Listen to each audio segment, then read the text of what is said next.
Jesus,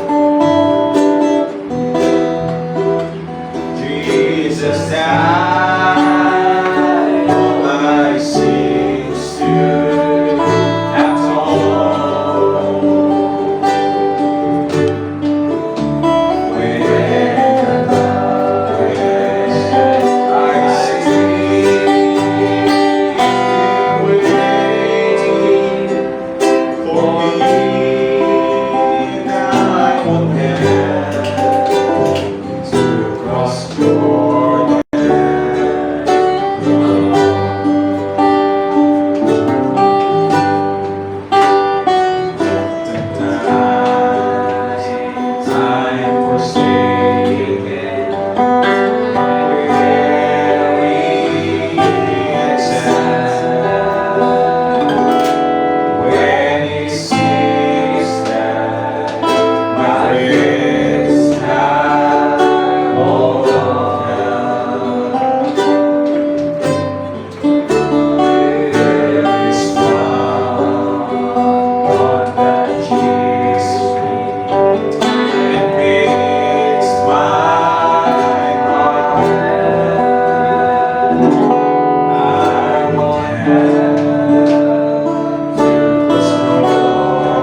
ng Diyos na magpala sa lahat sa pangalan ng aming Panginoon Kristo. Lord, nagpapasalamat kami, Panginoon, sa gabing ito, Panginoon. Na muli mo kaming dinako, Panginoon, sa bahay sa bahay ito, Panginoon. Salamat po, Diyos, sa buhay at kalakasan at taglay namin, Panginoon. Dahil sa iyo, Panginoon, narito kami, Lord God, taglay namin ang kalakasan at biyaya na mula sa iyo, Panginoon. Tuloy na, O Diyos, na hindi mahigitan, Lord God, ng pasasalamat, Panginoon, ang ginawa mo sa bawat sa Panginoon. Sa buong hapon, Lord God, dahil binigay mo sa amin ang pag-iingat, Panginoon, sa aming mga pinasukang trabaho, Lord God, sa aming eskwelahan, Panginoon. Ikaw, Diyos, ang siyang nag-ingat sa amin, Panginoon. Salamat po, Panginoon, na nakarating kami na ligtas dito, Panginoon. At salamat po, Panginoon, na ikaw ang patuloy na nagpo-provide ng mga pangangailangan, Panginoon. Narito kami, Panginoon, kinikilala namin ang aming mga sarili, Lord, at ipapakumbaba sa iyong harapan, Panginoon. Naway, O Diyos, na maging marapat kami, Panginoon, sa iyong harapan, Panginoon. Naway, Panginoon, sa aming pagdalangin mamaya, Lord God, makarating nawa, Panginoon, sa luklukan ng iyong awa, Lord God, ng aming panalangin, Panginoon. Ikaw, Diyos, ang siyang manguna sa bawat sa Panginoon sa gabing ito, Lord God. Dalangin namin, Panginoon, Lord God, ang mga babiyahe pa namin, Panginoon, papunta pa lang dito sa bahay sa Panginoon, Lord. Ingatan mo sila, Panginoon, na kung paano kumingingatan, Lord God, ay ganyan din sila pagkaingatan, Panginoon. Sa mga gumaganap ng ganitong uri ng gawain, Panginoon, ikaw, Diyos, ang siyang mag-bless sa kanila, Panginoon. Ikaw, Lord God, ang patuloy na manguna. At pagpalain mo, Lord God, sila kung paano mo kami pagpapalain, Panginoon. Sa mga gagamitin mo, tatayo sa dulo ng pulpito, Panginoon, Lord God, ang iyong maglingkod. Ikaw, Diyos, ang siyang manguna, Lord God. Higit sa lahat, Panginoon, ang iyong maghayag ng iyong salita, Panginoon. Naway, O Diyos, malaya makarating sa aming mga puso, Lord God, ang iyong salita, Panginoon, at ito ay tumatak sa aming mga puso, Panginoon. O Diyos, ang siyang mag-bless sa gawain ito, Panginoon. Huwag mo hayaan, Lord God, na kumilos ang kaway, Panginoon. Taboy mo po, Panginoon, palabas, Lord God, ang gawa ng kaway, Panginoon. Hayaan mo, O Diyos, na ikaw ang siyang mapuri at isang Panginoon sa gabi nito. Ang lahat ito, Lord God, ay binabalik namin sa iyo at tinitiwalang natin ang bagay nito. The mighty name of our Lord Jesus Christ, we pray. Amen. Amen. At pasamantala po mga pong bawsa. Amen. At isang magandang gabi sa inyo lahat sa pangalan natin Panginoon Kristo. Amen. At muli tayo narito sa bahay sa bahay upang tayo ay dumalangin sa ating Panginoon, mga kapatid. Amen.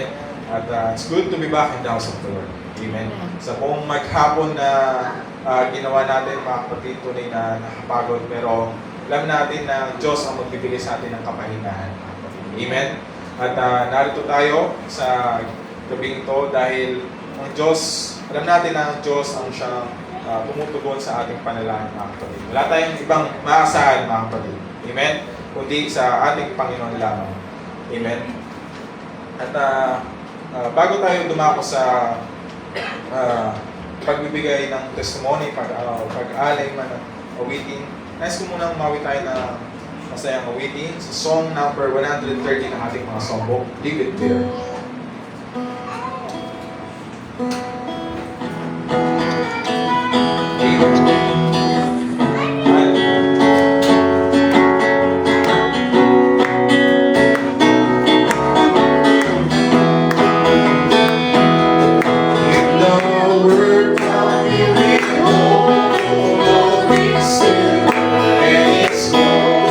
And you have to get along.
Hallelujah.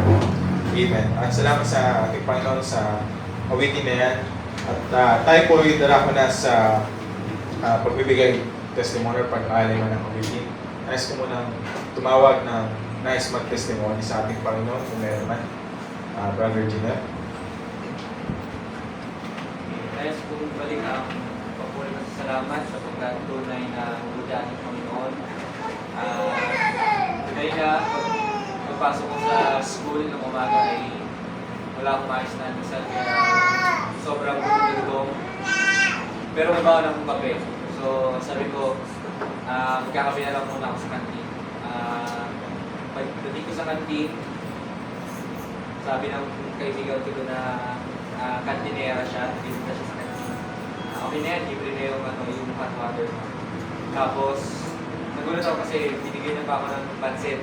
Sabi niya, kapag pa kita inaantay, online scam ka ako. Kaya ngayon niya binigay sa akin yung pansit na yun. Sa Diyos ang pupuri kasi hindi ko, kahit sa mga maliliit na bagay, ayun, ay pinasasalamatan ko siya. Kagaya ng kinanta natin na yung mga bayan, maliliit ay alam ng Diyos kapag yan ay nalaglag. So alam ng Diyos yan kung paano pakainin. Gano'n kaya tayo na masigit tayo sa mga bayan. Kaya si Diyos ang lahat ng pulis. Amen. Palakpan natin ang ating Panginoon. The best of our dinner. Tunay ng Diyos siyang patuloy na kumikilos kahit sa simpleng bagay mga kapatid. Amen. Diyos ay hindi lang sa makikita mo siya na kumikilos sa malaking bagay mga kapatid. Kahit na sobrang simple mga kapatid, makikita mo kumikilos pa rin talaga ang ating Panginoon. Amen. Nice ko pang tumawag kung meron man. Amen. At wala man nais kong samantalay ng pagkakataon. Nais ko rin pasalamatan ng ating Panginoon sa patuloy na kalakasan na ibinibigay niya sa akin sa pag-provide. At ito rin katulad ng Brother Jenner, isang simpleng bagay. Pero kita mo yung Diyos na siyang patuloy na tumutugon mga kapatid. Kasi nung last Friday, mga kapatid, sakto pauwi na ako. Kasi every time na pagpauwi, yung uwian ko kasi, yung time na uwian ko is alas 3. So, sobrang init yung kahit yung payong ko, hindi siya, kumbaga, hindi tumatalab, hindi kaya ng payong yung init, kasi talagang tumatalab siya. So, ang init, so, ilang sabi ko, sobrang init, parang gusto kong makawi ng makalimlim, ganyan. Tapos paglabas ko, kasi paglabas ko ng gate ng sector namin, may tumigil na sasakyan mga kapatid na Avanza. Tapos, tinanong niya ako, saan ka? Sabi ko, ay, taga dito po ako nag-work. Kasi unang tanong niya sa akin, sa Ortigas ka ba? Sabi ko, ay, dito po ako sa San Joaquin. Tapos sabi niya, hindi, saan ka uwi? Sabi ko, papunta ko ang Pasig Palengke. Sabi niya, siya, sumabay ka na sa akin. So ako, syempre, bilang tao mga kapatid, nadalawang isip ko, talagang pinapasakay niya ako. Kasi mahirap na, kasi mamaya kung saan niya ako dalhin, ganyan, tapos lalaki siya. So pinasakay niya ako, sabi, hindi nga, sumakay ka na, ganyan. Tapos, kaya sa pagkasakay ko, tinignan ko yung paligid ng sasakyan, ganyan. Okay naman. Actually, bago yung sasakyan, mga kapatid. Sobrang bago yung sasakyan. Tapos, nagkwento yung lalaki, matanda, ganyan. Matagal niya na daw ginagawa yung naghahatid siya kasi sabi niya, yung kotse na nabili niya mga kapatid is napundar niya kasi nakaka-retire niya lang sa hindi ko alam kung marine ba, gano'n. So, nakita ko yung Diyos na kanina, sabi ko lang, nainitan ako, gusto kong makawi ng makulimlim, maganda yung pag-awi ko. Pero alam mo yung Diyos nag-provide ng mga ngailangan. Kasi yung kahabaan na yun mga kapatid, is lalakarin mo talaga siya kung ayaw mong tumagal. Kasi kapag umuwi ka, na sumakay ka ng tricycle, sobrang traffic talaga. So parang kung umuwi ka ng alas 3 mga kapatid, siguro makakarating ka ng mga alas 4. Sobrang tagal kasi may mga sasakyan. Pero nung time na yun, nakasakay ako mga kapatid. So ang lamig ng sa pakiramdam kasi nakakotse nga tapos nagkukwento pa siya, ganyan. So naging payapa ako kasi yung lalaki na yun sobrang bait and di ko alam kung bakit niya ako nasakay. Tapos ayun pala, matagal niya nang ginagawa yun na nagsasakay siya ng ganyan. Actually may binigay pa nga siyang contact sa akin mga kapatid na if ever daw na dumaan ulit siya doon, pwede niya daw akong i-contact, tapos sumabay ulit daw ako sa kanya sa Pauwi. So, ayan, sa mga simpleng bagay ay binabalik ko ang lahat ng papuri at pasalamat sa ating Panginoon. Dahil yung Diyos ay patuloy na tumutugon sa panalangin. Kahit sabihin mo lang yung salita, katulad nga ng sinasabi din sa harapan, just speak the word, mga kapatid. Yung Diyos ay nandun, mag-rescue sa'yo, mga kapatid. Amen. Kaya, ang lahat ng bagay na yan ay sa Diyos ko, pinabalik ang lahat ng papuri at pasalamat. Amen. At kung wala na pong nice testimony man, tayo po darako na sa pakikinig ng salita ng ating Panginoon. I hope na ang bawat sa ay handa sa pakikinig ng salita ng ating Panginoon. Nanyan, umulit ng bawat sa na tayo tumayo.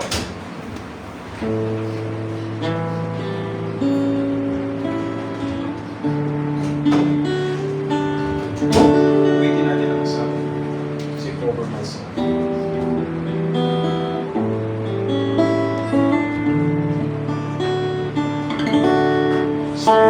Over my soul, sweep over my soul, sweet Spirit, Sweep over my soul. sweep over my soul. My rest is complete. Hallelujah. My rest is complete while I sing at your feet. Sweet Spirit. Sweep over my soul. Sa church, sweep over my soul. Sweep over my soul. Sweep over my soul. Sweet Spirit, sweep over my soul. My rest is complete while I sing at your feet. Sweet Spirit, sweep over my soul. Come, Holy Spirit. Come into my Holy Spirit, come into my heart. Come to me, Holy Spirit. Hallelujah. Unahan niya ang aming Panginoon sa gabi ito. Yes, Lord. I pray you are the joy of my heart. Amen. Of my heart. Amen. Hallelujah. Oh,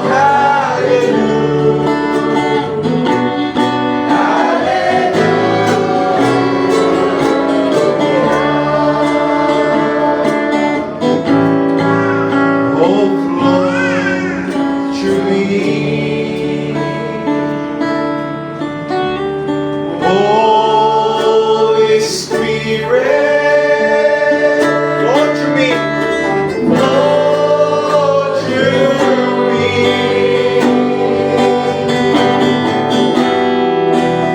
Flow through me. Holy Spirit, flow through me. And as I lift my hands to worship, amen. And as I lift my hands to worship and to magnify thy name, Flow through me, Holy Spirit. Amen. through me.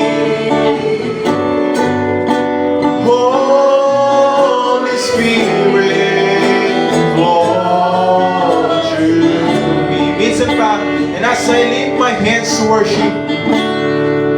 And as I lift my hands to worship, sa iyo ang papuri o Diyos, and to magnify thy name. Tinatawag mo natin ang maraming.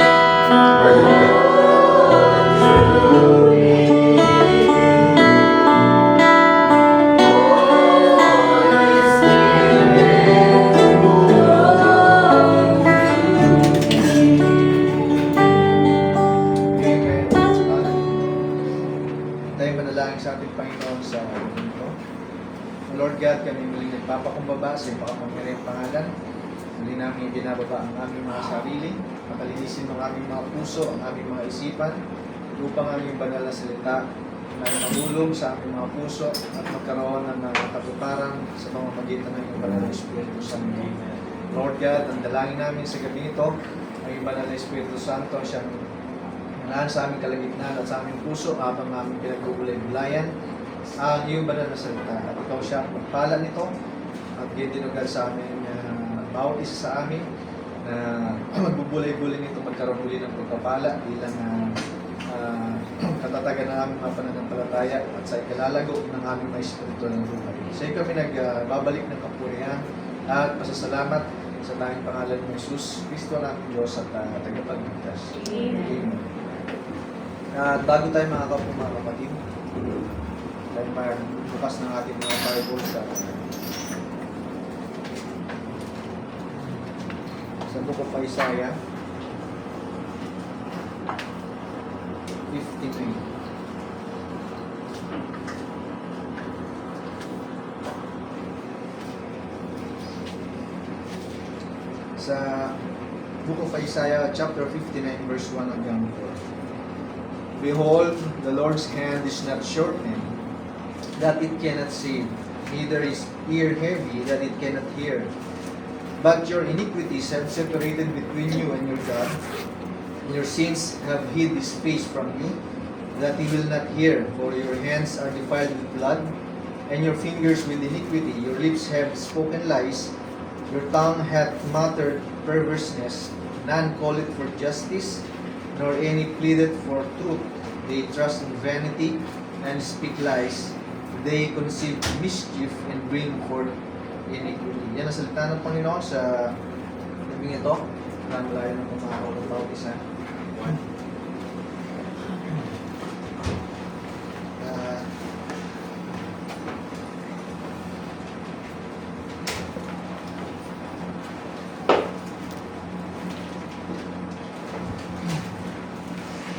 Binabalik ang muli ang bawat isa sa pangalan ng ating Panginoong Kristo. Muli tayo din ako sa may dalanginan para sa salita ng Panginoon at sa pananalangin. At nais ko munang patotoo sa gabi ito sa kabutihan ng Panginoon na ipinagkaloob mga kapatid. At katulad ng mga naipatotoo kanina ng ating mga kapatid na narinig natin na kahit sa maliliit na bagay ang Diyos ay patuloy na tumutugon sa mga sinasalita mo kahit hindi ka pa dumadalangin o hindi ka pa nagpa-fasting. Kasi sabi yan ng banal na kasulatan at sinabi rin ng mahal na propeta na kahit kung ano man ang iyong desire, kung ano man ang iyong sasabihin, na may pananampalataya, ikaw ay didinggin ng Panginoon. At nung Lunes mga kapatid ay so nagpadala yung diyanan ko ng mga gulay, no? So pupuntahan ko dun sa Guadalupe mga kapatid sa kamag-anak ni Sister Mercy na ang laman lang ng third course na hawak ko is 100 na lang. So kapag nabarihan na yung 100 saglit lang yun. Parang 1,000 na pag nabarihan ay saglit lang na mawawala. So, habang pababa ako dyan sa puntang Zero Block, naglalakad ako. Sabi ko sa Panginoon, Lord, nakita mo yung hawak kong coin purse, ito na lang yung laman, 100 na lang. So, sabi ko, Lord, ikaw ang nakakaalam. Ayoko sumasampalataya in Jesus Christ. Sabi ko in Jesus Christ's name, naglalakad ako pumunta ako sa jeep. Sasakay ng jeep. So, sinabi ko lang yun. Sabi ko, Lord, ikaw nang bahala. At pagkahapon mga kapatid, ay yung 100 mga kapatid ay nanapalitan. So, nabili yung kasi siyempre sa pag may anak ka na, pag gusto mong maibigay ko ng gusto niyang bili na kainin, pero hindi naman pare-parehas ang bata. Wala kami may pakain. Pero ang Diyos ay nag-provide sa maliit na bagay. Pinamuli ko ang kapurihan sa ating Panginoon. Dahil ang Diyos ang nag-provide ng pangailangan. 100, naging hindi matandang 400 yata 500 ng hapon. So, mababa lang ako, hindi ko sinasabi sa kanya na hindi ko kinento kaagad na sabi ko na nag-pray ako kasi pagbalik ko yung 100 hinahanap niya sa akin yung nasa 100 na gamit mo na ba? Sabi ko, pinambili ko ng gano'n. So wala na kaming bibili bukasan. Pero mga kapatid, sabi ko lang sa Panginoon, ako pa yung course, sabi ko, bahala ka na. So lagi ko sa inyo pinapatuto yung bagay na yan na sabi ng mahal na propeta ay sabihin mo lang ang isang bagay ay magkakatotoo. At sabi niya, kung paano nangyari kay Jesus Christ noon at sa mga apostol ay mangyayari dito sa panahon na natin sa huling araw. Binalik kasi yan. No?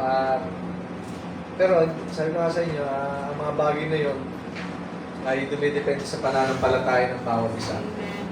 Kasi yun nga, malilit lang na bagay, siguro na narinig yun si Brother Ryan kanina, di ba?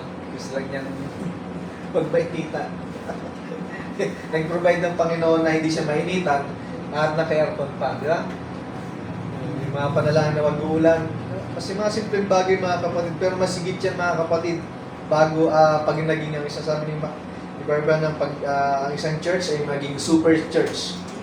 Magiging invincible army yan na kaya mong talunin si Satan kahit saang bagay kasi nasa iyo ang Panginoong Jesucristo.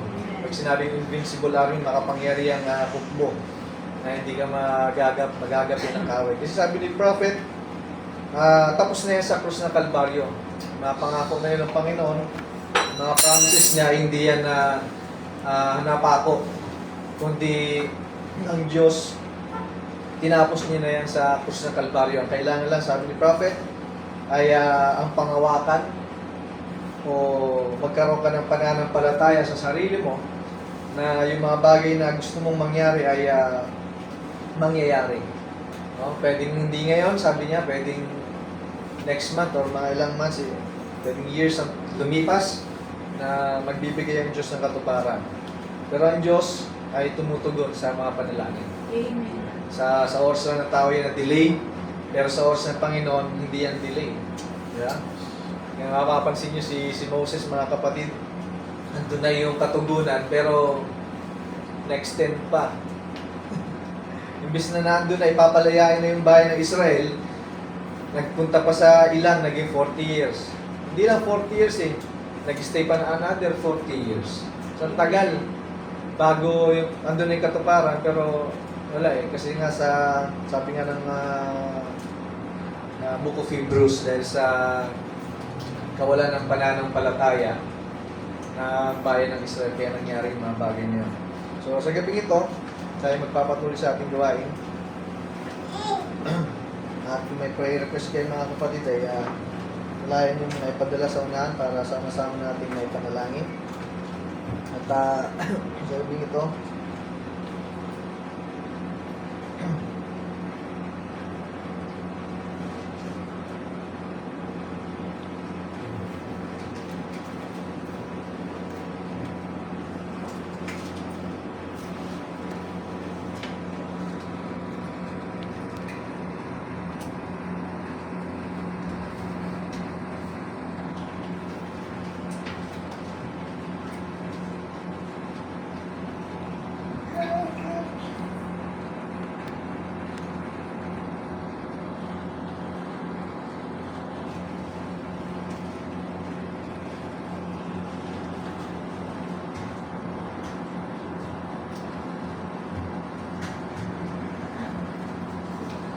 iniquities separates you from God. So, katulad ng binasa natin mga kapatid, sabi niya dito, ang kamay ng Panginoon ay hindi umiksi o hindi maigsi, na hindi makapagliligtas, at hindi ito mahina ang kanyang pandinig na hindi ka madinig sa mga panalangin. Tama ba mga kapatid? Kaya ng Diyos dinggin ang mga panalangin natin. Hindi maigsi ang kamay ng Panginoon para hindi siya makapagligtas. Pero sabi niya dito, sabi ng Book of Isaiah, ang nakapagpahiwalay para sa Diyos at sa mga panalangin mo o sa kaligtasan ng isang tao ay ang iniquity o ang kasamaan. At sabi niya, at ang inyong mga kasalanan, so iniquities and sin, that is what separates you from God.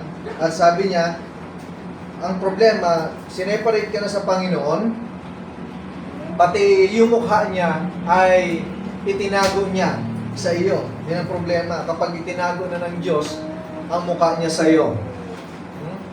Nahiwalay ka na dahil sa iyong kasalanan, sa iyong iniquity and sin. Kaya ang mukha ng Diyos ay hindi magpapakita sa iyo, kundi magkukubli upang hindi mapakinggan ng Diyos ang iyong mga hinaing at ang iyong mga salita. Yun ang delikado mga kapatid. At sabi niya dito, bakit ka mo? Dahil yung kamay ay nadumihan ng dugo, pati yung mga daliri ng kasamaan, pati yung lips ay nagsasalita ng kasinungalingan, pati yung dila nagsasalita ng kasamaan, at walang dumadaing sa katwiran, at walang nanananggalang ng katotohanan. So, walang nagsisik, walang naghahanap sa justice, walang naghahanap sa katotohanan. Kaya, sa makikita nyo, ang bawat sinasalita ay kasinungalingan. So, ganun talaga ang lalabas mga kapatid. No? Dahil wala ka na sa katwiran, wala ka na sa katotohanan. Natural yan sa isang tao mga kapatid, kapag wala na sa paglilingkod, nawawala ka sa katwiran. At pangalawa, wala ka rin sa katotohanan. No?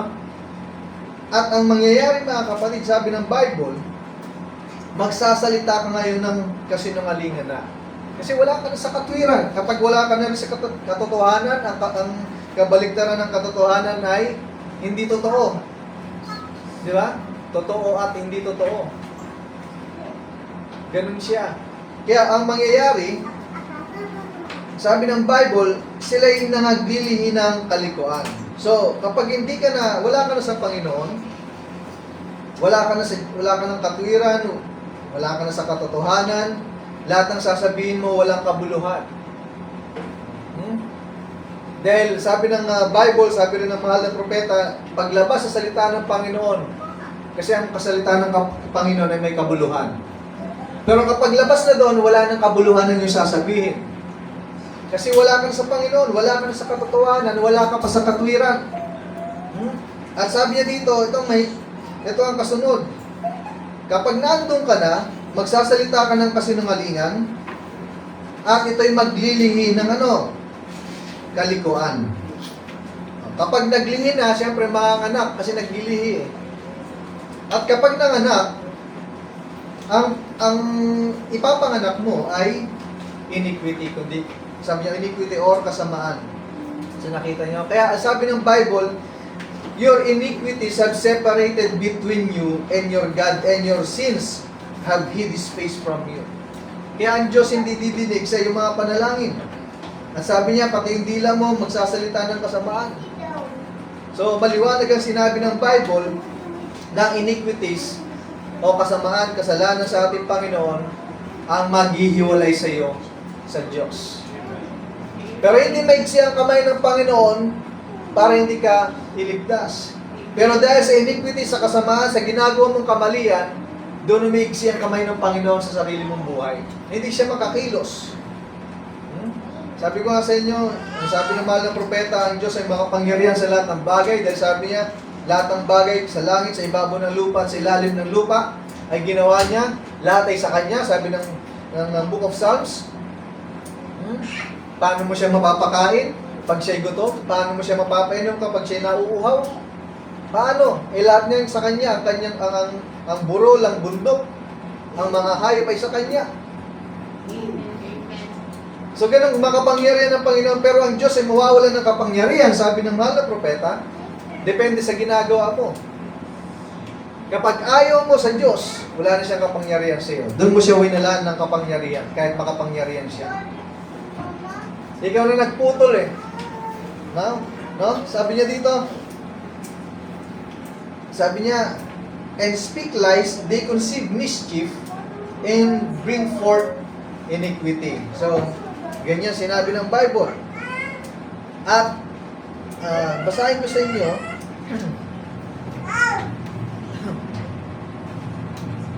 ang Romans chapter 11. So, ang Diyos mga kapatid, babagsik ang Panginoon. Tama ba? Mabagsik ang Panginoon. Pero, may kabagsikan ng Panginoon, may pinatutungkulan siya. Ibig sabihin, naka-address to sa mga taong ganito, ganyan. Kapag ang habag ng Panginoon ay ganito, may kinahahabagan ang Panginoon. Ina-address niya rin doon sa kanyang kinahahabagan. Tama ba mga kapatid? Amen. Sabi ng Bible, kinaawaan ko ang aking kinaaawaan. So may kinaaawaan ng Panginoon, meron din hindi. Ang sabi ng Romans chapter 11, verse 22, sabi niya, masdan mo ang mga, sabi niya sa verse 22, masdan mo nga ang kabutihan at ang kabagsikan ng Diyos. So sabi niya, the goodness and severity of God. May kabutihan at may kabagsikan ng Diyos.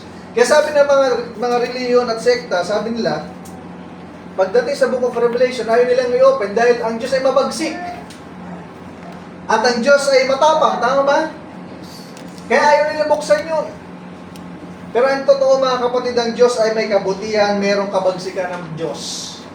Hindi lahat ng Diyos ay mabuti. Tama ba? Ang Diyos ay mabuti. Pero hindi lahat ng pagkakataon ay mabuti ang Panginoon. May paghihinto rin, may katapusan ng kabutihan ng Panginoon. Ang sabi ng Bible, masdan mo nga ang kabutihan at ang kabagsikan ng Diyos at ang kasunod, ang kabagsikan ay sa nangahulog. So nakita nyo, kapag ang isang tao ay nakakaranas ng kabagsikan ng Diyos, big sabihin nahulog yan. Nabasa niyo ba mga kapatid? Ang kabagsikan, sabi niya, ay sa nangahulog.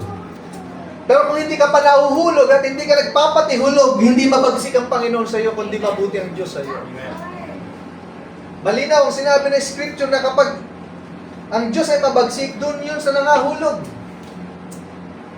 Kaya makita nyo kapag ang isang tao, isang nakiklaim na mananampalataya, ay nawala sa Panginoon, at nagpapatianod sa mundo, mabagsik ang Panginoon dyan. Bakit hindi mo na nakita ang kabutihan ng Diyos sa iyo? Ano sabi ni Brother Branham? Once na tumalikod ka sa Panginoon, once na hindi ka na nagpupunta sa church, once na nag-backslide ka na, trouble sets in. Amen. Pero yung iba sabi, hindi, wala naman trouble eh. Bakit? Trabaho ko, nabibili ko naman yung gusto ko. Di ba? Tama ba? Nagtrabaho ka, magsusweldo ka. Diba? No pay naman yan eh.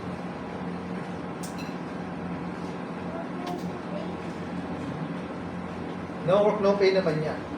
Kaya susweldo ka talaga, nabibili mo ang gusto mo. Pero, babasahin ko sa inyo mamaya, sinabi ng malang problema sa bagay na yan. At sabi niya, ang kabagsikan ay isa nangahulog, datapwat ang kabutihan ng Diyos ay kanino? Sa iyo. Doon nakikita mo ang kabutihan ng Panginoon at hindi ka nangahulog. Kaya delikado mga kapatid, tandaan nyo, once na hindi ka na makita sa church at nahulog, kung saan ka na napunta, ibig sabihin nahulog ka. Kasi kapag ano sabi ng Bible about no kay David, anong gusto mo mangyari sa punishment? Di ba pinapili ng Diyos si Haring David?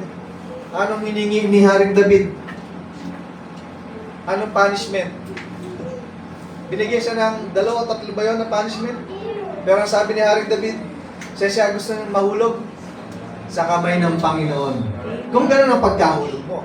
Pero kung hindi sa kamay ng Panginoon na katulad nito, ang kabagsikan ng Panginoon ay papasa iyo. Pero sabi ng Bible, kapag sa Diyos naman, ang kabutihan ng Diyos ay sa iyo kung mamamalagi ka sa kanyang kabutihan. Yun pala yun. Ang problema sa ibang nag-claim na mananampalataya, pwede kang mag-claim na mananampalataya na hindi ka umatin ng church. Pero hindi mo nalalaman sa iyong sarili na nahulog ka na pala, hindi sa kamay ng Panginoon, kundi saan? Sa patibong ni Satanas. Kasi wala ka na sa Panginoon eh. Ang makikita mo, hindi nakabutihan ng Panginoon. At ang mararanasan mo ngayon ay yung kabagsikan ng Diyos. Yan ang sabi ng Bible.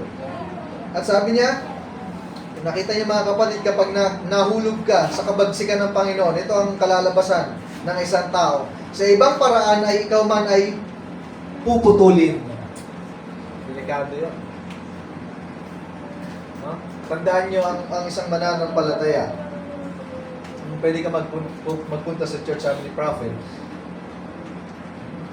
pero you are spiritual din.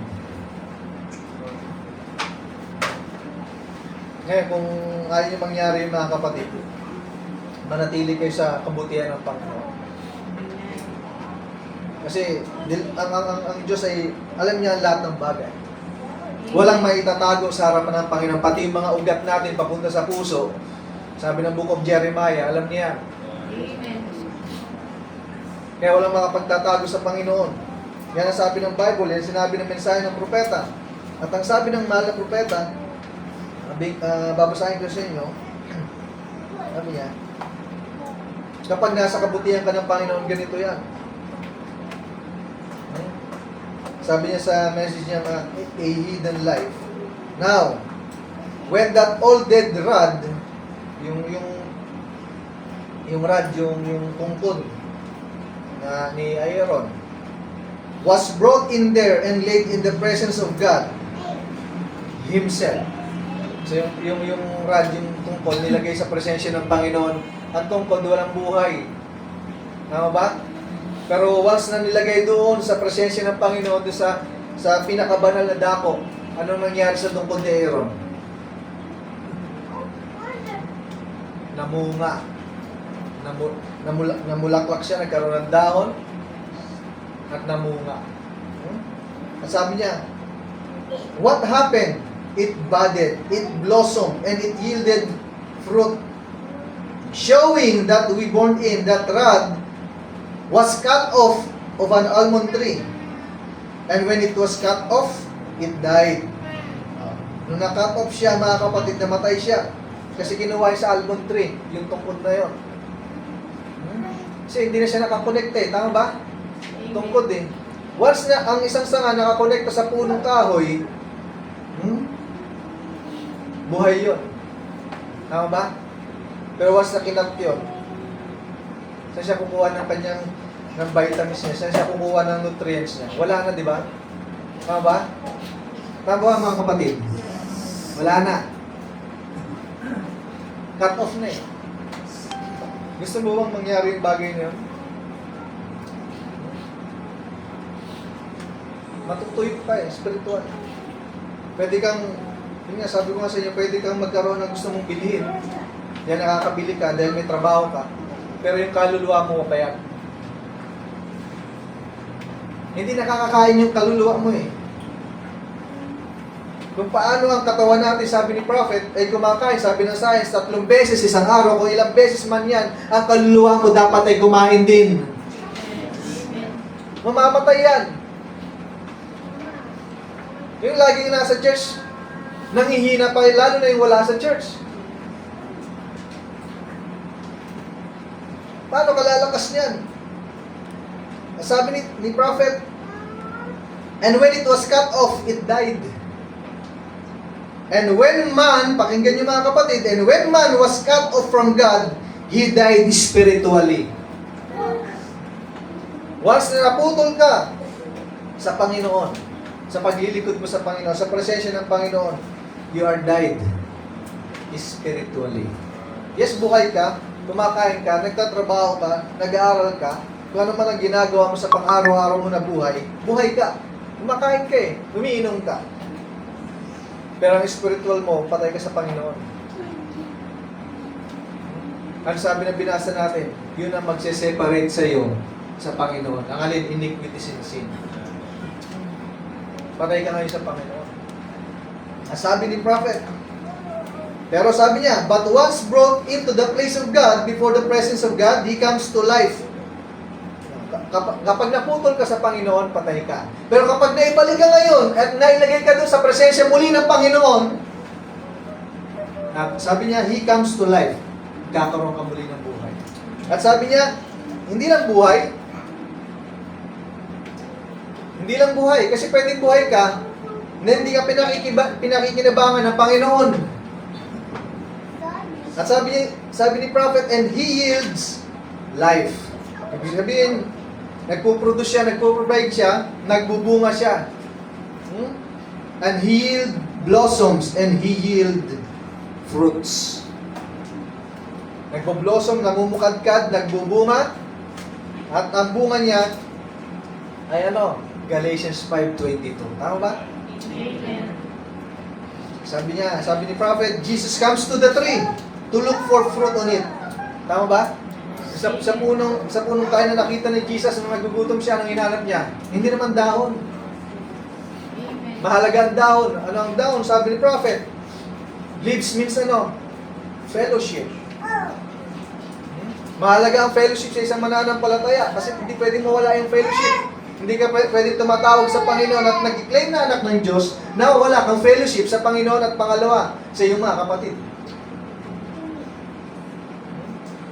Sabi ng message, paano may papakita na may fellowship ka rin sa Panginoon? Kasi malayo ang Diyos eh. Tama ba? Pwede natin sabihin sa bahay na may fellowship tayo sa Diyos. Tama ba? Kahit hindi ka pumunta sa church. Sabihin mo, may fellowship ka ng Panginoon. Paano mo papatunayan na may fellowship ka sa Panginoon? Eh, hindi nga nakikita ang Diyos eh. Tama ba? Sabi ng prophet, ang may mapapatunayan na sa isang tao na may fellowship kayo ng Panginoon kung may fellowship kayo ng ng mga kapatid mo. Tama ba? Sabi ng isang nung araw mayroon kaming jubilee sa San Pedro. May isang babae. Lumayo sa unahan.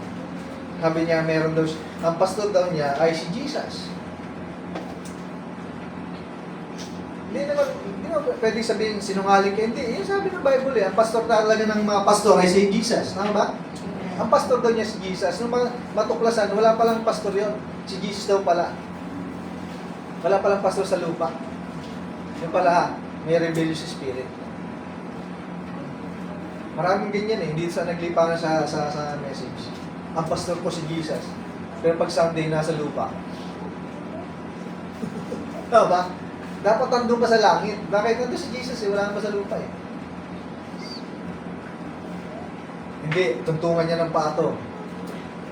Hindi kayo nakikita ng mukhaan. Paalay na nakikita mo. Ang pastor daw niya si Jesus, matuklasan ng mga pastor, wala pala siyang pastor. Ano pala siya, wandering star, kung saan siya nag-aatin. Kasi may rebellious spirit, ayaw masaway sa church. Kaya kung saan siya pumupunta. Kaya pala ganoon ang katwiran na pastor niya si Jesus. Pero hindi naman napunta pag Sunday doon sa langit. May mga ganyan, naglipangan sa mensahe, pastor si Jesus, pero wala silang mga pastor. Ang linaw ng Bible, mga kapatid. Sabi doon, ang pastor ng mga. Di ba may mga pastor? Yung mga pastor pala, may pastor pala sila. Siya dumirekta sa Panginoon, walang ginalang dito sa lupa, kaya pag-aarap sila ng Panginoon doon. Sino yung pastor mo? Sabi ni prophet. Sino ang mag-present sa'yo kapag wala kang pastor sa lupa? Sino? Hindi, wala doon makakapag-sabi sa Panginoon na, ay, member ko yan. Walang makapagtatago sa harapan ng Panginoon. Hindi pwede magsinungaling doon. Dito pwede pang bakas eh. Tama ba? Sige, sagot ko na yan. Sige, akin na yan. Pwede ka pang ganunin. ng tao. Pero pagdating sa Panginoon, hindi pwedeng ganun. Kanya-kanya tayo dun pagdating dun sa araw na yon. Sabi ng Bible, sabi ni San Pablo, magsusulit tayo. Mabuti man o masama ang iyong ginawa. Magsusulit. Ganun ang anak ng Diyos. Pero pagdating sa hindi anak ng Diyos, doon sa mga nahulog, hatol na ang kasunod.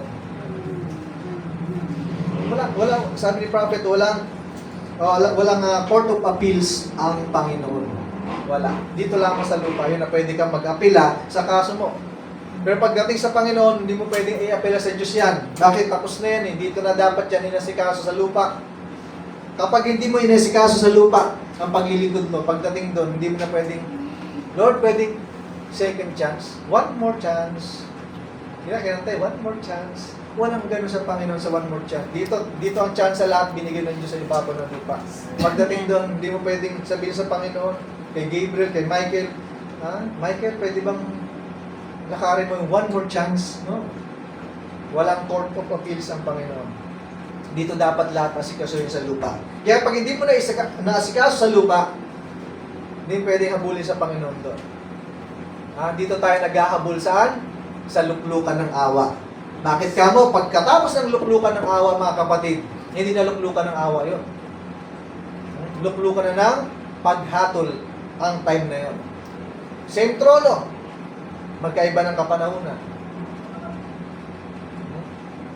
Kaya dito natin aasikasuhin ang mga bagay nito. Kapag wala kang bunga dito, saan ka doon ka maghahanap ng bunga? Lord, ngayon mo ang pabungahin? No. Dito lamang sa lupa ang pagbubunga.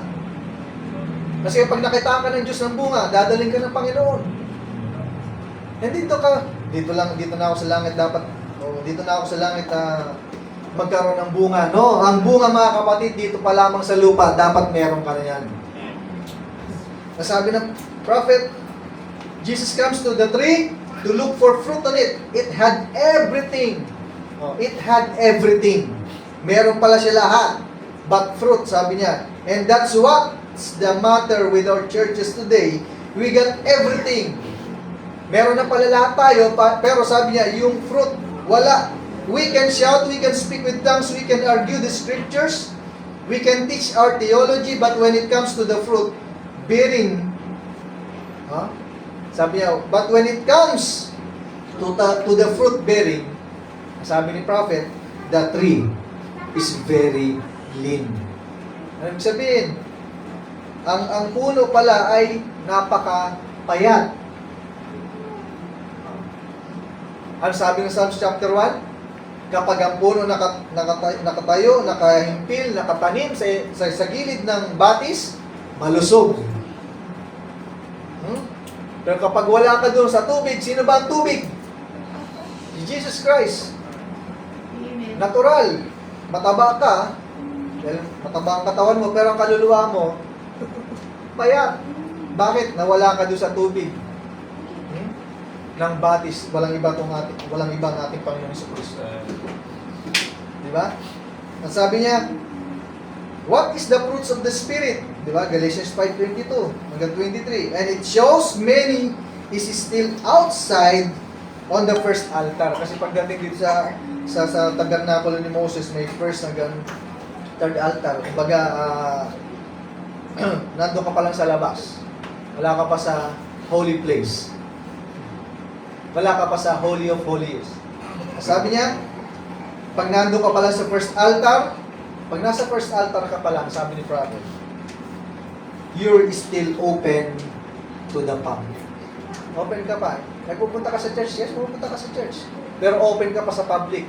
Open ka pa saan? Sa mga opinion ng mga naririnig mo. Diba? Kayong mga unang pagdating sa pananampalatayang ito, di ba nakarinig kayo niyan? O pupunta ka na naman sa simbahan, baka lumagpas ka na sa langit. Open ka pa. Pag yun, pinakinggan mo, nasa first altar ka pa lang. Open ka pa sa public. Pinakinggan mo yung sinasabi niya eh. Sabi niya sa iyo, Satasu, hindi ka naman anak ng Diyos. Hindi pala ako anak ng Diyos. Alis ka na sa pananambahan. Nasa first altar ka pa lang. Nasa ano ka pa lang? Public. Sabi ni Prophet. At sabi niya, you're still listening to hear what John's got to say about it. So sabi niya, nakikinig ka pa sa mga sinasabi ni, ang ginamit niya si pangalan, John. Di ba? Nakikinig ka pa sa mga sinasabi ng mga mahal mo sa buhay. Nagpapagod ka lang sa walang katuturan. Tama ba? Every time na pupunta ka sa church, ang ginagawa mo dyan, may napapala ka ba dyan? Pero dahil anak ka ng Panginoon, hindi mo na pinakikinggan yun. Tinitingnan mo yung future. Tinitingnan mo yung hindi nakikita. Hindi nga nakikita eh. Paano mo nakikita? Pero ang hindi mo nakikita, ang gagamitin mo, sabi ni prophet at sabi ng Bible, ang gagamitin mo sa hindi nakikita ay Hebrews chapter 11 verse 1. Faith. Hindi nila maintindihan yun. Hindi talaga maintindihan. Pero pag once na pinakinggan mo yung mga sinasabi na nakapalibot sa iyo, ha? Binubulo kasi ni Satanas yun sa isang tao, sabi ni prophet. Hindi ka na magpapatuloy. Sabi ng isang kasama natin yung people dito. Sabi ko, kamusta ka na? Hindi ka na nag-church diyan, kahit diyan sa malapit. Sabi, malapit lang ang church sa napuntahan niya. Wala kasing matinong church, walang magandang church, walang maayos na church. Lahat daw may problema. Eh, sabi mo sa akin, gusto yata, sabi niya pa, gusto nga bumalik niya po eh. Eh, dito may problema din eh. Sabi ko dati sa kanya, doon pa yun. Hindi na nag-reply. Sabi ko, wala ka pang makikita ng church na gano'n. Dadating pa lang doon. Kasi kahit saan ka pumuntang church, mag-observe ka, may makikita kang mali. Kasi unti-unti pa lang ng Panginoon sa time natin ngayon, tanggalin yung mga make-believers and unbelievers sa world. At hindi tayo magtatanggal yan, kundi ang Panginoon.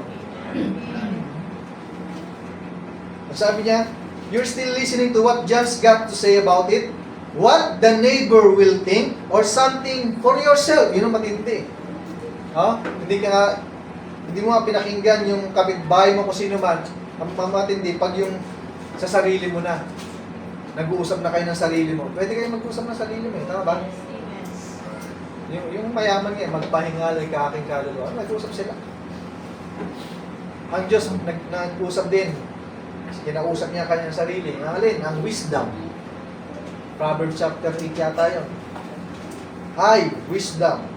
Nandun na pala sa kanya. Nag-uusap sila. Kahit ikaw, pwede ka makipag-usap sa sarili mo, pero hindi ka baliw. Naipon ko ng mga wheat na ito, ilalagay ko sa bangan. Kumpleto ko na, magpahingali ka aking kaluluwa. Nag-uusap sila. At yun ang pinakamatindi kapag nag-uusap na kayo, naglalaban na kayo ng sarili mo, na hindi ka pupunta sa church, at hindi ka na mag-a-attend, at hindi ka na maglilingkod sa Panginoon. Yun ang pinaka-kalaban mo. Sabi ni Prophet, ang pinakamatindi kong kalaban ay sino? Si William Marion Branham sabi niya, that is number one enemy ko. Alin ang aking sarili. Kapag yan ang humatol sa iyong sarili, ang iyong sarili din. Ha? At hindi mo na inisip ang salita ng Panginoon. Paano mo ba kasi mapapaisip ang salita ng Panginoon? Yeah? Balik ka lang doon sa Isaiah chapter 59. Wala na eh. Hindi ka nagsisik ng justice eh. Hindi mo na hinahanap ang justice. Hindi mo na hinahanap ang truth. Diba? Panay mischief ang kasunod. Conceive mischief and then lalabas ang iniquity. Naglihi eh. Manganganak na yun ang kasamaan. Lahat ng desisyon mo sa buhay ay panay mali. Bakit? Wala ka na sa salita ng Panginoon. Ang isang dahilan kung bakit nawawala ang isang tao sa salita ng Panginoon, nawala na sa pagbabasa ng salita ng Panginoon.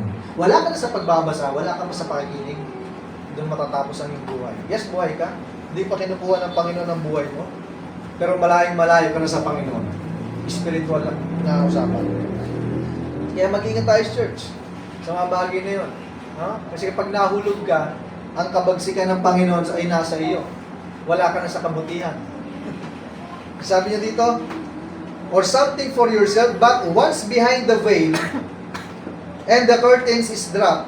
Sabi ni prophet, once behind the veil, kasi yung templo noon may veil, di ba? Kapag nasa loob ka na at ibinaba na ang kortina, nasabi niya, you're hid in God.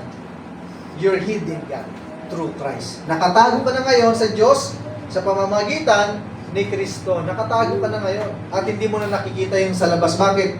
Natatabingin ka na ngayon eh. Hindi mo na nakikita yung sa labas, hindi mo na naririnig yung mga kwentuhan nila, yung mga judgment nila sa iyo, yung mga criticism nila sa iyo. Hindi mo na naririnig. Bakit? Nakatago pa na kay Kristo. Hindi mo na sila iniintindi. Amen. Ano sabi namin binasa natin sa Romans chapter 11? Andun ka ngayon sa kabutihan ng Panginoon. Pero kapag wala ka doon sa tabing na iyon ni Kristo, nasa labas ka pa lang, yun ang kabagsikan ng Panginoon. Sabi ni prophet sa kanyang message na the God who is rich in mercy, sabi niya, kapag nandun ka sa loob ng tabing na iyon, sabi niya, if He was just rich in money, if He was just rich in materials, which He is, yung Panginoon, mayaman lahat. Ang Diyos ay sa Kanya lahat, tama? Mayaman ang Diyos, lahat ng material sa Kanya yan. Amen. Nilabas lang ng tao para i-improve, i-develop. Pero sabi ni prophet, pakinggan niyo mga kapatid, but yet, the greatest thing is being rich in mercy. Oh, what a great word that is, how that we were once dead. So sabi ni prophet, ang dakila pala na bagay ay mayaman sa awa. Dahil kapag nahulog ka sa kamay ng Panginoon, sabi ng Bible, ang Diyos ay may awa. Yes, meron siyang punishment sa'yo, pero ang Diyos, mga kapatid, mayaman sa awa. Tama.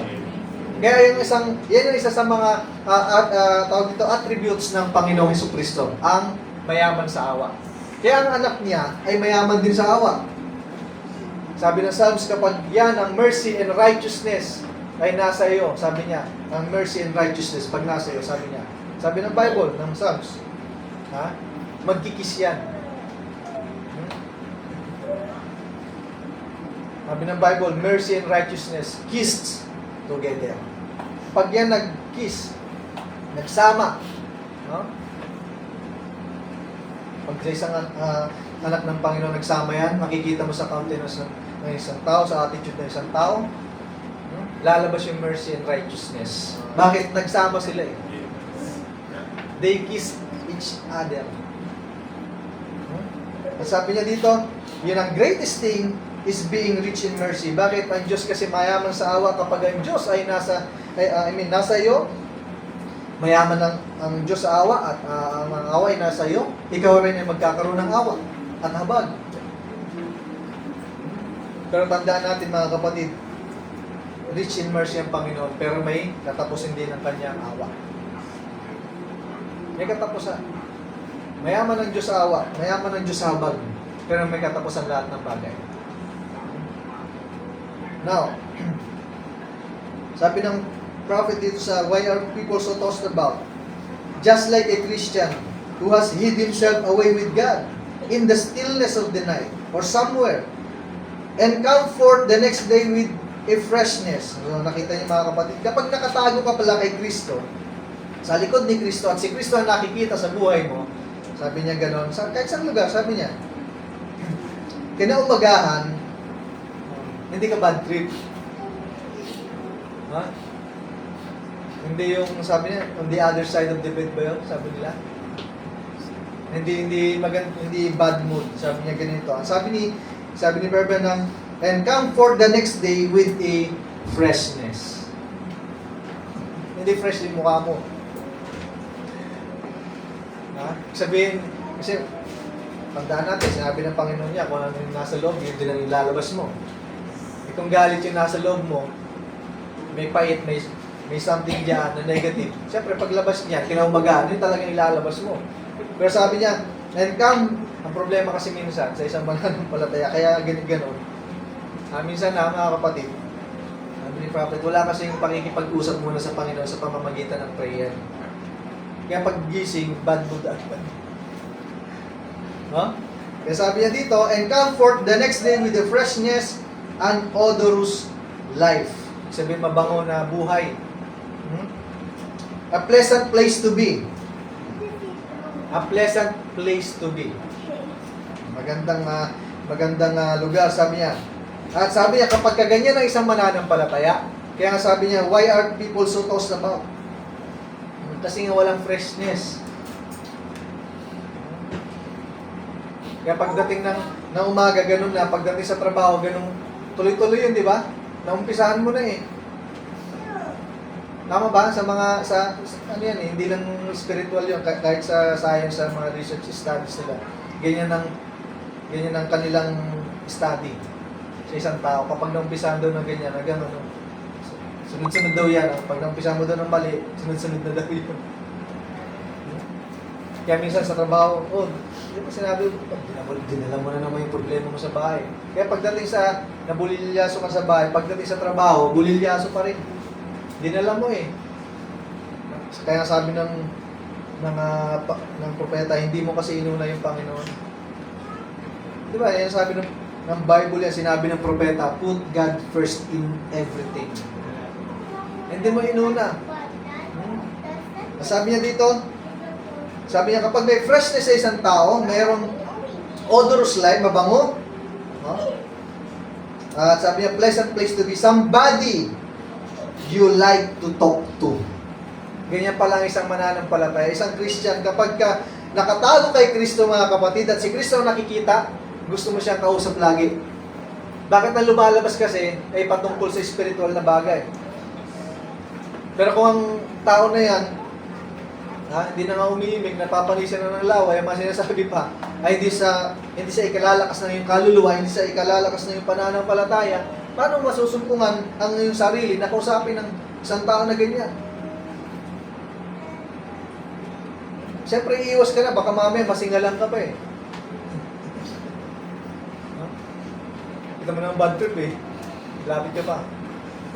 Wala na, sira na yung araw niya, pati ikaw, baka masira pa yung araw mo. Sabi niya dito, somebody you like to talk to. Somebody that can encourage you.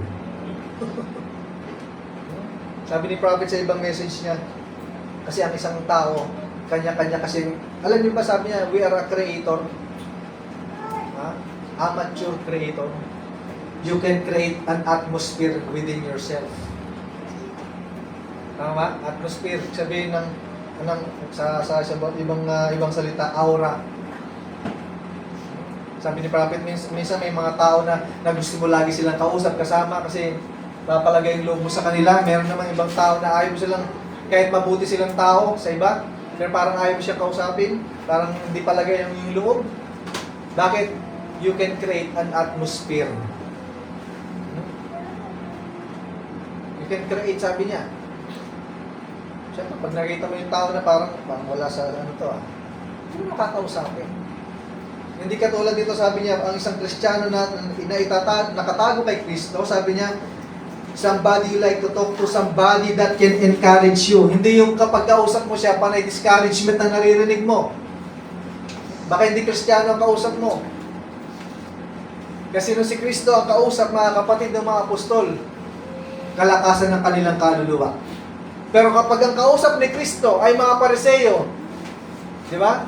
Ang sabi ng Bible, and there among them divisions. Di ba? May nagkakaroon ng divisions. Yung mga Pariseo, hindi alam kung ano pinagsasabi ni Jesus. Pero sa bawat salita ni Jesus Christ sa mga apostol, nagiging kalakasan nila. Kaya after makotap si Jesus Christ, pagdating ng Book of Acts, nung nawala na si Jesus Cristo, nakita niyo yung ginawa ng mga apostol sa pamamagitan ng Espiritu Santo sa kanila. Hindi na sila mahina. Hindi na sila pala-absent sa gawain. Hindi sila tumatakas, kundi hinarap nila ang kanilang punishment. Nakita niyo si San Pedro? Pinagbawalan na, pinagagupit na, binawalan ng mga aral tungkol kay Jesus na taga-Nazaret. Anong ginawa ni Pedro? Nag-stop na ba? Hindi katulad doon nung hinuli pa lang si Jesus Christ eh. Takbo na sila eh. Pero nung wala si Jesus, nakita niyo yung gawa ng Espiritu Santo sa kanila, hinarap nila yung kanilang mga criticizer. Yung mga umuusig sa kanila, yung mga nagpe-persecute sa kanila, hinarap na nila, hindi na sila takot. Bakit kamo? Kasi sila'y naitago na sa likod ni Kristo at ang nakikita ay ang kapangyarihan ni Kristo sa kanilang buhay. At sabi niya dito, somebody that can encourage you, somebody you got confidence in your neighbor over there. How you love to talk with her. See? That's freshness, the odors. And the next thing, sabi niya, and the next thing, ang susunod pala, it yields fruit. And everywhere the Holy Spirit comes, so sabi niya, everywhere the Holy Spirit comes, it always plants the seed of God and yields fruit. Kung saan pala ikaw pumunta, kapag may Espiritu Santo ka pala ng Panginoon, makapagtatanim ka ng seed ng Panginoon. And what is seed? That is the Word of God. Yun ang inilalabas mo ngayon sa tao. Kaya nagugustuhan ka ng tao, kausapin, because yung sinasalita mo at mga sinasabi mo ay pagpapalakas sa pananampalataya, hindi sa kahinaan. Pero ingat kayo mga kapatid, sabi ng prophet sa bagay na ito, kapag backslider naman ang isang tao, sabi niya dito sa God testifying of His gifts. For instance, like my hand, sabi niya, mag-ingat. There's no cancer there. There might be somebody. There might be someday, sabi ni prophet. Katulad sa aking kamay, walang cancer. Pero kung ibang darating na magkaroon ng cancer, well, what causes cancer? Ano daw ang dahilan? Anong reason nagkaroon ka ng cancer? What causes cancer? Well, the first thing may be a bruise. Ibig sabihin, injury, may pasa, may bangas ang iyong kamay. Sabi niya, well, the first thing, maybe a bruise, will cause a cancer. Those little cells, when they're bruised, they backslide. Patay na kasi yung cells na yun, di ba? Kasi may cancer na. Tinubuan na ng cancer. At sabi niya dito, that's what happens. They backslide. And that's just the way it is in a church. So, ganun din pala, patungkol sa simbahan, sa church, sa kalipunan ng mga mananampalataya, sa magkakapatid, kapag ka nagkaroon ng cancer, sabi niya, you get that backslider in the church. Kapag nagkaroon ng backslider sa church, pakinggan niyo mga kapatid, you get that backslider in the church. Sabi ni prophet, he is going to pollute the whole body. Cancer. Mapupulyot niya ang buong katawan ni Kristo. Di ba, ganyan ang cancer, unti-unti. Kumakalat kaya nga ang sign niya na crab. Tama? Unti-unti. At yung cancer mga kapatid, kapag yun unti-unti sa loob ng church, nadidefile ang katawan ni Kristo. Muna yan, thoughts muna yan Isip muna. Mamaya na i-share na yan sa pamamagitan ng iyong lips, ng iyong labi, ng kwento. Cancer, nag-umpisa lang sa isa, dalawa, makakakuha ng kapanalig yan. Mamaya, hati ng church.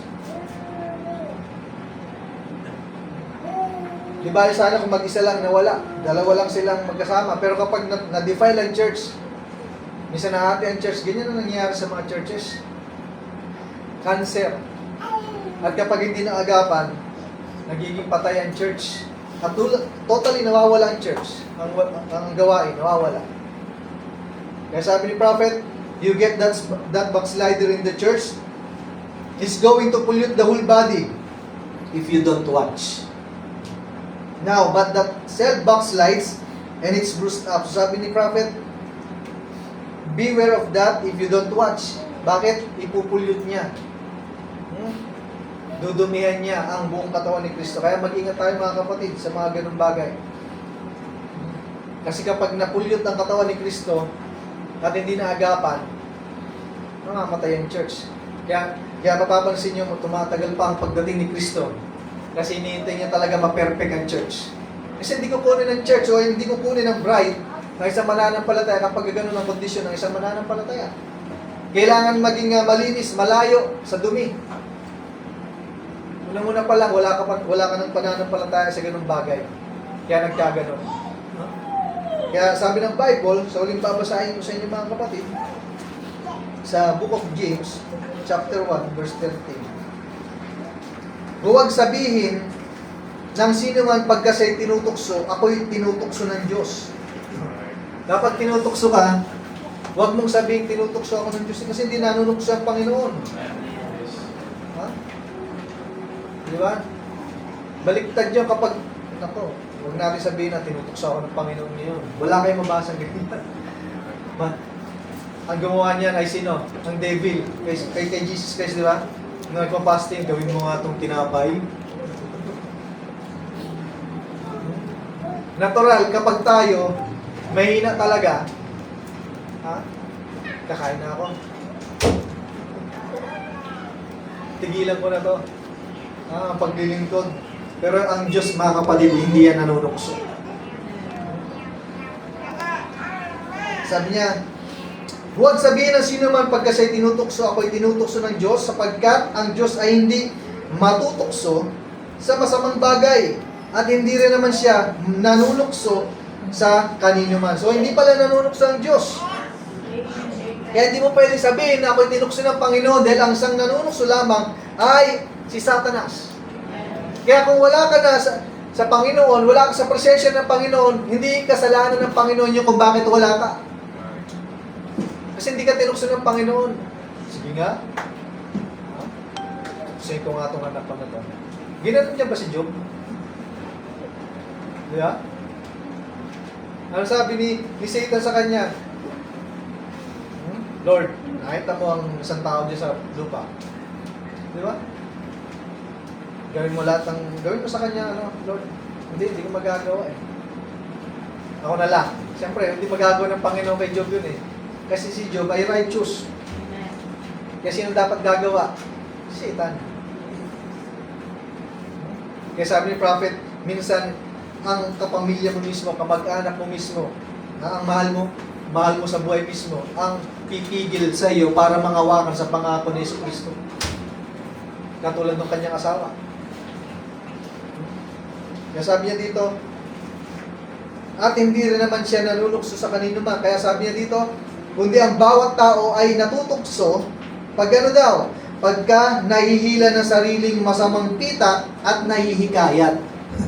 Kaya sabi ni Prophet, ang matindi kapag yung sarili mo na ang kalaban mo. Pupunta ba ako? Ay hindi. Yeah? Ano ba ang gagawin ko? Pag nagtatalo na yun mga kapatid, dapat ang unahin mo yung salita ng Panginoon. Pero ang problema, sa nag-claim na mananampalatay, nakalimutan ang salita ng Panginoon. Kaya ano? Nahikayat at natukso ng kaaway. Yan sabi ng Bible, maliwanag. Sabi niya, ang bawat tao ay natutukso pagka nahihila ng sariling masamang pita, sarili mo. At nahihikayat ka.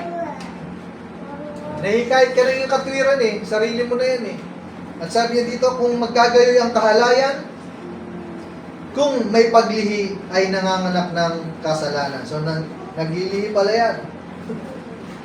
Yung last. At kapag may pag naglihi ay nanganganak ng kasalanan. At sabi niya, at ang kasalanan, pagka malaki na, ay namumunga ng kamatayan. So, nakita nyo? Naglihi lang muna. Hindi mo pinatay doon sa naglihi pa lang. Pinabayaan mo, nanganak. Nung nanganak na, hindi mo, hinayaan mo pa rin. Siyempre, kapag yan, may buhay yun eh. Kasi bakit? Lumaki. At kapag lumaki ng mga kapatid yung last, nakita nyo, saan pupunta? Sa kamatayan. Kaya nga ano pa yun ni Santiago, sabi niya, huwag kayong padaya, mga minamahal kong kapatid. Huwag kang padaya. Anong kailangan mga kapatid? Panalangin sa Panginoon. Kasi ang number 1 na kalaban, sabi ni Prophet, ang number 1 enemy ni William Marion Branham ay si William Marion Branham. Kaya panalangin natin sa Panginoon na huwag tayong ma-separate sa pamamagitan ng iniquity and sin na nasa atin. Kasi mahirap na bagay mga kapatid ang nagpupunta ka sa church. Nagpupunta ka sa pananambahan, nakikipag-fellowship ka, na hindi ka pala iniintindi ng Panginoon kasi yung kanyang muka ay nakatago sa iyo. Itinago niya ang kanyang muka. Bakit? Because of your iniquity. Ano bang iniquity? Di ba? Alam natin yan na alam mo ang tama pero hindi mo ginagawa. Ano sabi ng Book of Psalms? If I regard iniquity, di ba? Hindi ako didinggin ng Panginoon. Malinaw yun. Kaya sabi ng Bible, yung iniquity and sin, alisin mo sa iyong sarili. Kasabi nga ng Bible, sabi ni San Pablo, supilin mo ang iyong katawan. Disiplinahin mo yan. Kasi kapag hindi mo na disiplina, mahihikayat ka talaga ng tukso. At hindi mo na mamalayan, mga kapatid, ha? Spiritually dead ka na pala sa mata ng Panginoon. Pwede ka pumunta sa church kasi may katawang kabuhay ka. Pero yung spiritual mong buhay, patay sa Panginoon. Kaya huwag nating hayaan, mga kapatid, na ma-separate tayo sa ating Panginoon, sa presensya ng Diyos. Lagi natin dalangin ay manatili tayo sa presensya ng Panginoon. Dahil wala tayong pag-asa sa libutan ito, kundi Panginoon lamang. Amen. At hindi tayo lumalakad sa pamamagitan ng laban, kundi lumalakad tayo sa pamamagitan ng Espiritu. Kasi kapag sa laman lang, mga kapatid, nagsasayang ka lang ng panahon sa church. Mas mabuti nang gawin mo ng lahat ng bagay kasi doon ka rin naman pupunta sa impyerno. Kasi nagtatagal ka sa church na hindi ka rin pala, ayaw mo rin palang gumawa ng mabuti at tama sa harapan ng Panginoon. So sayang lang. Pagdating doon, nakatulang ka din, tatapong ka rin sa impyerno. Sayang lang pagpunta mo sa church. Gawin mo na lahat, sabi ni Prophet, gawin mo na lahat. Anong gusto mong gawin? Kasi hindi naman ang pupuntahan mo eh. Pero doon sa tumitingin sa kabutihan ng Panginoon, mananatili ka ngayon dito sa kabutihan ng Diyos. Hanggang sa iyong kamatayan. Sabi ni Prophet, ang gusto ko, sabi niya, mamatay ako na nasa post of duty ako na gumagawa sa Panginoon. Hanggang sa iyo dumating. Kaya nakita niyo si Prophet, namatay siya kahit nasa ganung kalagayan na car accident. Namatay siya sa paglilingkod sa Panginoon. At yun din ang nawain din ng desire ng ating puso na mamatay tayo, kunin tayo ng Panginoon ang ating buhay na naglilingkod sa Panginoon. Hindi yung lumayo sa Panginoon kasi once na naging backslider ka, mga kapatid, sayang. No? Delikado. So sa gabi ito, nawang bawat isa ay manatili tayo sa ating Panginoon. Yun ang ating panalangin. At huwag tayo hayaan ng kaaway na huwag tayo hayaan ng Panginoon na mahulog sa tukso ng kaaway. So sa gabi ito, tayo magbabasa ng prayer request. Isama niyo po ako sa panalangin na nawa makakuha ako ng mataas na marka sa Friday at isama niyo rin po sila mama at papa sa panalangin na nawa makauwi sila sa bahay na ligtas. Sa Diyos lang po ang papuri at pasalamat. Kaya prayer request ni Mr. Ruth. Isama na sa panalangin. Ito may testimony. Ibinabalik ko po ang papurit pasasalamat sa katugunan ng aking panalangin na sa aking panalangin na prayer request ko nung nakarang Wednesday na ipinagkaloob ng Diyos ang wisdom and knowledge upang maipasa ang midterm examination. Ngunit higit pa rito ang binigay at tinupad ng Diyos dahil hindi ko lang naipasa ang na-exam, bagkus matataas pang aking naging resulta o score. Sa Panginoon Diyos ko lamang ibinabalik ang lahat ng papuri at pasasalamat. Sa Diyos ang pasasalamat. So hindi lang knowledge and wisdom, kundi mas mataas pang marka ang nakuha. So, nakita niyo yung panalangin, mga kapatid, na nagawa ng panalangin. Pakisama niyo rin po sa panalangin ng Diyos, na ang Diyos ang patuloy na maggabay sa amin mula sa pagpasok sa school hanggang sa pag-uwi. Gayon din ang mga pumapasok sa trabaho ng Diyos ang mag-ingat sa kanila, maging ang pangangailangan ng aming pamilya, ang Panginoong Diyos nawa ang magpuno. So, prayer request din ito ni Sister Angeline, din yung kanyang testimony. So, patuloy natin panalangin ito at prayer request ko din, mga kapatid, na patuloy niya kami isama sa panalangin. Patuloy kami ingatan ng Panginoon. Ang Diyos ang patuloy na mag-provide ng aming mga pangailangan ng Diyos. So, ganyan din sa bawat isa sa atin na pag-pray din natin ng bawat isa kasi alam naman natin yung sitwasyon ngayon ng ating kapanahonan ay parang gulo na lang. Hindi natin alam yung paligid natin kung anong mangyayari sa mga kasamahan. So, yan naman yung sinabi naman ng Bible, pero hindi pa rin, sabi ni Prophet, hindi niya gugunawin ang mundo, hindi papasok ang kapigatian, hindi babagsak ang unang atomic bomb, hanggat andito ang anak ng Diyos. So kukunin muna tayo bago niya pangyarihin yung mga bagay na yun. So patuloy tayo magpanalangin sa bawat isa. So patuloy namin kayo pinapanalangin, bawat isa sa atin dito every night, para patuloy tayong bigyan ng guidance ng Diyos Kasi yun lang ang ating pag-asa at kailangan. Wala na iba. So sa gabi ito tayo ilulod sa ating Diyos at tayo manalangin.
Lord God, kami patuloy magpapasalamat na nagpupuri sa iyong katastasang pangalan, sa iyong kabutihan sa amin, O Lord God. Lord, ang dalangin namin ay manatili kami sa iyong banal na presensya. Ang mga iniquities and sins, Lord God, ay alisin mo sa bawat isa sa amin. Lord, ang dalangin namin ang iyong pag-ibig na banal ang siyang patuloy na manahan sa aming mga puso. Ang iyong banal na Espiritu Santo ang siyang mag-guide sa amin sa lahat ng bagay. Lord, ang iyong salita, O God, ang siyang maging kalakasan ng aming pananampalataya. Hanggang sa iyong pagdating, O Lord Jesus, ang pananampalataya, O God, ay makita mo sa aming mga buhay. At ang bunga ng Espiritu Santo ay makita, O God, at ang iyong kaluwalhatian ay makita sa aming buhay, Jesus. Lord, sa gabi ito, sa iyo kami nagbabalik ng kapurihan, pasasalamat sa iyong katastasang pangalan ng Jesus Cristo. Amen.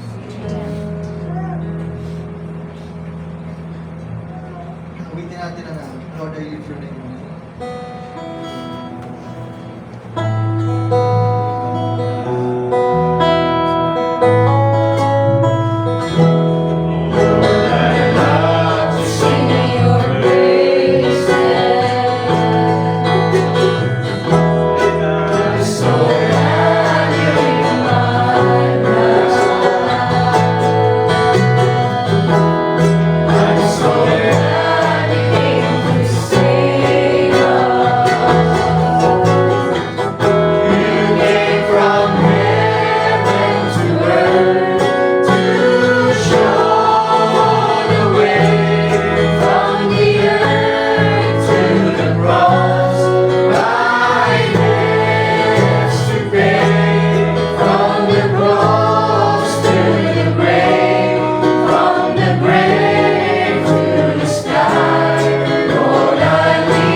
Salamat sa ating Panginoon sa biyaya na pinagkalagay sa atin sa mayamang mensahe. God bless you. Sige na sa tubing ito. God bless you, Brother David. At tayo po itarako na sa uling bahagi ng ating gawain ng pagbibigay kay Lord habang inawit natin ang give thanks.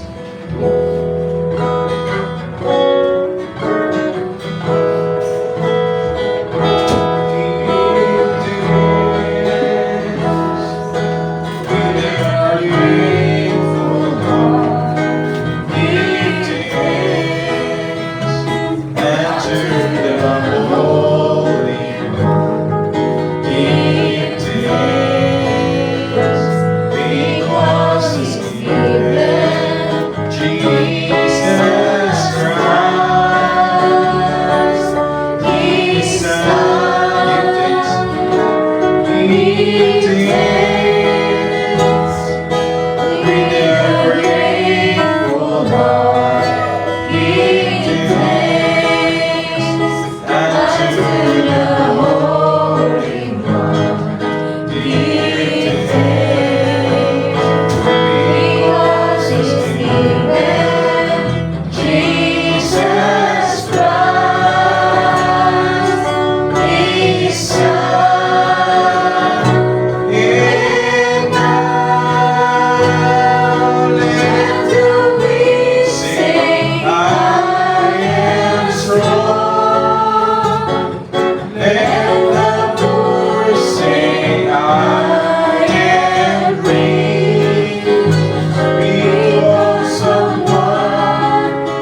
nakakalog nito. Nais kong bigay sa ating kapatid, Brother Jared, upang siyang manguna sa panalangin.